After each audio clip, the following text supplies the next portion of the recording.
This channel is part of the Nick Tyrrell Network. Sit back, relax and enjoy your featured presentation. Hi folks, hello and welcome back to another board game unboxing right here on Chit Happens. So today we have Gloomhaven's little brother, The Jaws of the Lion. Okay, so before we start, Gloomhaven is one of the top role-playing D&D games of all time. It's sat on the top of the Board Game Geek top 100 list forever. It is, however, supposed to be a little bit not so much complicated, but not very user-friendly. So to be fair, I think they brought this standalone starter set out to help all those new players not to be so intimidated. So here is the box. Let's have a look at the blurb on the back and then we will get into it. Okay, so it says, based on the highest rated board game of all time, asterisk as rated on Board Game Geek. Okay, Gloomhaven Jaws of the Lion is a fully cooperative campaign game of tactical combat in a unique fantasy world. Players will assume the roles of hardened mercenaries and work together to fight through a campaign full of choices, challenges and twists. Each scenario offers streamlined tactical combat without dice. Against fully automated enemies, where using the right ability at the right time can mean the difference between success and failure. You don't need anyone to prepare the campaign or control the monsters, just open a box and start playing together. Now that I like. There is a list of what's in the box. It says 1 to 4 players, so obviously that big solo component there. 30 minutes a player, so you just play basically 2 characters, so you're looking about an hour and a half for your scenarios. Age 14 plus, and that is the back of the box showing us the contents. So let's get straight into it, shall we? Trusty table at the side for all our junk. Okay, so straight away we get a little leaflet. Looks like there's an app for the game. Audio narration, fully voice acted with composed music and effects to enhance your gaming immersion. Okay, very nice. Welcome to Gloomhaven. Stop, read this before you do anything else. Okay, so this is obviously a little what it is and what's in its sheet and what we are to expect. A little bit of glare there, sorry about that. Gloomhaven, a hole in the wall. Oh, now this is nice. It is a little comic, so I'm presuming it sets the story up for us. I'm going to show you another page and then I'm not going to bother anymore because I want to read that story as well, okay? Gloomhaven Jaws of the Lion, learn to play guide, so I will put that aside. Gloomhaven Jaws of the Lion, glossary. It does say stop. If you're opening a box for the first time or want to learn how to play the game, please read the learn to play guide first. This document should not be used to learn to play. It should be used as a reference for rules as the need arises. Okay, so we've gone with the Fantasy Flight, learn to play glossary kind of thing. We'll have a look at both of those later. Okay, so we have our scenario book and a second scenario book. Okay, so the beautiful thing about these is the original Gloomhaven had tiles. So what this has done, and I don't know why every other blooming game doesn't do it right, is it has a book that shows our game board, our particular scenario. It has all the rules for the scenario that we're playing and exactly what we need to do. Please, anybody watching this, I doubt anybody from any game companies will, but please, for crying out loud, employ this. It really is a good idea. Okay, let's get on with it. So, oh crikey. Tokens. Tokens. Tokens that look like they've got monsters on. More tokens with monsters. And something that's gone for a flight there, whatever that might be. I'm really not sure. More monsters. Various other different tokens. Location stickers. And there is a little map on here as well. So I'm presuming that as the scenarios go round, we go to these places, apply the stickers to say we've been there, a little bit like a legacy game. But again, being scenario based, I don't think it really matters because you could just go back and play the scenario anyway.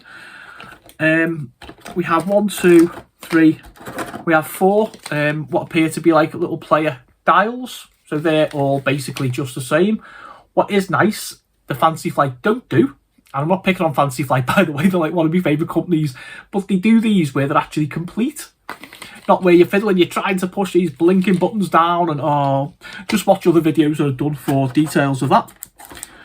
Right, so we've got 1, 2, 3, 4. Now, presuming that these are character cards and boxes, we've got this one, this one, this one, and this one. So let's just open one of them. I really don't know what I'm opening here, folks. But let's have a little open. Looks like a little letter, which is really, really nice. The glare in here is terrible today. Okay, so... Right, whoa. Crikey, stop. Okay, so... Do not open this pack of cards until the character reaches level 5. Okay, so this is for the Demolitionist character.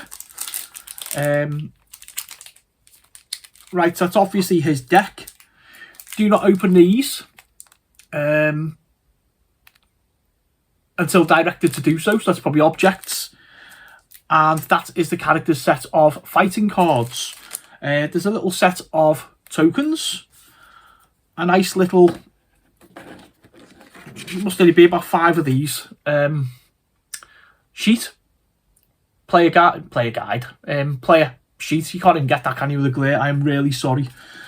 And a little Demolitionist hard card thing. Okay, so it gives you like a little bit of an introduction to the character. And it looks like a little like hit meter or something going on there. So I'm going to put these over here in the box. So obviously every character has their own one of those. Which is nice because, like it says there, you play away, play through the game, and then you obviously get to the point of like where, okay, I'm level 5 now, I can have a look at what these are. You get other things, weapons, items, etc. What's this?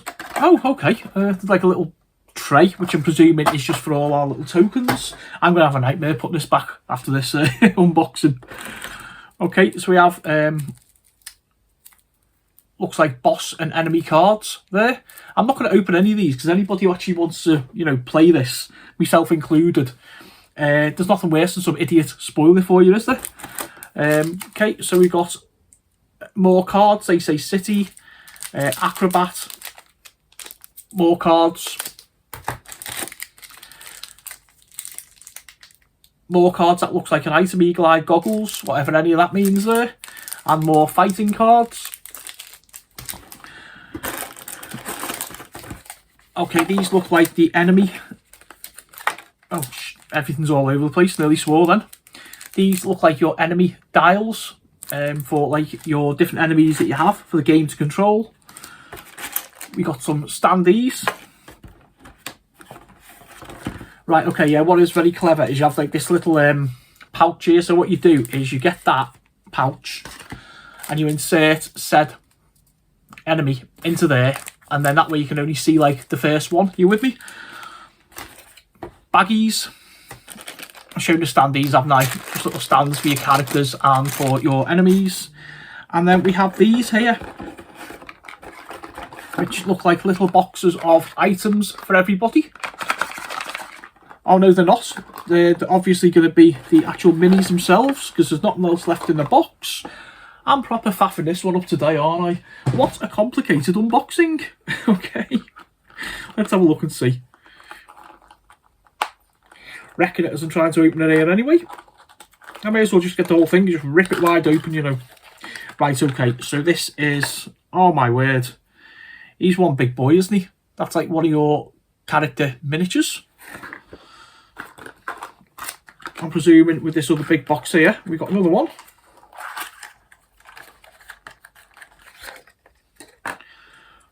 I don't know what that is. It's some type of prop or something.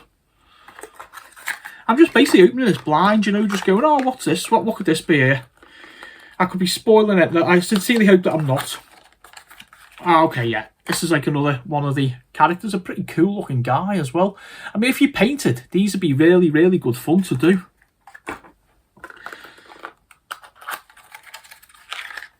Here we go. See, we're getting into the flow of it now. Another character.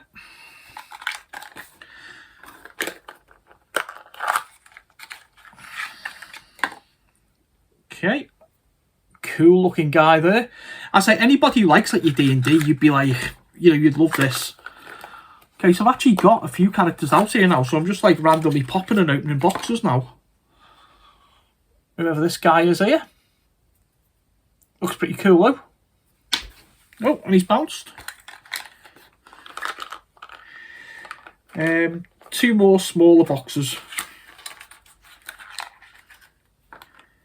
Right, well, that looks like an axe. Maybe these are objectives, possibly. I wish you could see this table, honestly. Yeah, these are obviously objectives there. Looks like a little sort of candle and flame thing there. Right, let's try and make headway with some of this. My word. Okay, so before I carry on, it mentioned earlier about not having dice for this game. So from what I've seen, and it's not a lot, your characters are basically, their combat is ran by cards. It's like a deck of cards. So you'll have like a combat score, and like the enemy will have like a defense and stuff, and then like you draw these cards. It'll say like 0 or +1 to the attack, or -2 or something like that. So that's how you actually get round doing that. And that's like a unique mechanism where you have like a deck of cards, and they're basically like your life. And there's like a top half and a bottom half, and you get 2 cards a turn, I think. And like you've got to use the top of one card, which might say move. You might have like say move and attack, and then you might have like cast a spell and move or something like that. So basically you're allowed to use the top of one card and the bottom of the other for your turn. I think they go to a discard pile, and then you can actually get them back. And as the game goes on, you tend to lose these cards, hence the fact, you know, you're kind of like losing your life force as such. Okay, so let's have a quick look at the Learn to Play guide. Welcome to Gloomhaven. This game is fully cooperative, yada, yada, yada, yada. Let's just take a look and have a quick look at what it looks like. Okay, so table of contents. So introduction, scenario 1 rules, tells us all about it, completing that. Yeah, so it looks like the first 5 scenarios are not so much choreographed, but, you know, sort of set up. I think they're actually set up to teach you to actually play the game. So there we go. So scenario 1 rules, play area setup, scenario book features. So that's all really, really nice there. I'm really aware of the glare coming through the window here. It's shocking today. Okay, play the game, card selection, ordering of initiative. So each card you have like with a of your little attack cards, that's like an initiative. So like the enemies I might have say 25, you might have 12, so you go first. So depending on how you play it, you might want to sort of let the enemies move first towards you, and then play like a later initiative with like a stronger attack or something like that. So already you can see these strategical options coming up. Attack modifier cards, that was what they were called, attack modifier cards. Advantage and disadvantage, damage and killing monsters, line of sight, target suffer damage and conditions, and a list of the conditions there.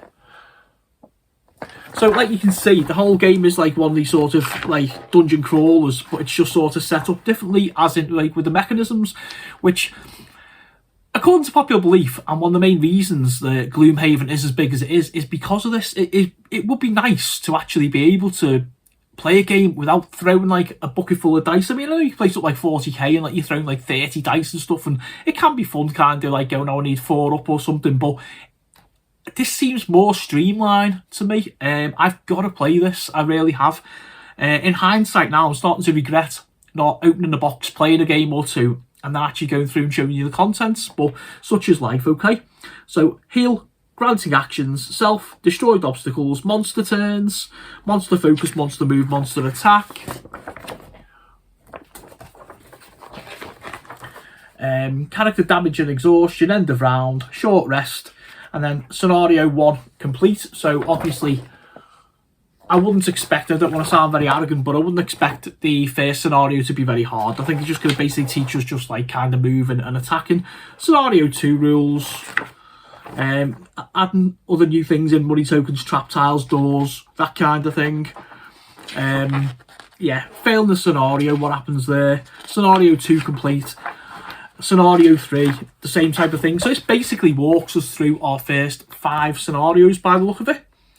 And then, yeah, scenario 5 rules. And then it'll sort of go into all like your experience and stuff like that to be able to level up. Let's take a quick look through this, the glossary. It literally is an A to Z of like your keywords and stuff like that. It tells you all about the anatomy of different cards and the stat envelopes and all that type of thing. So I would recommend, and I certainly do need to listen to my own advice here on sitting down, reading these rules through, setting it all up on that lovely board on the book and playing. So that completes my unboxing of Gloomhaven, The Jaws of the Lion. I really hope you've learned something today. Apart from the fact I'm totally incompetent at unboxing large role-playing games. No, seriously, look, join me again soon for another board game unboxing. Take care, see you later. Be sure to hit that subscribe button and join the Nick Terrell network today.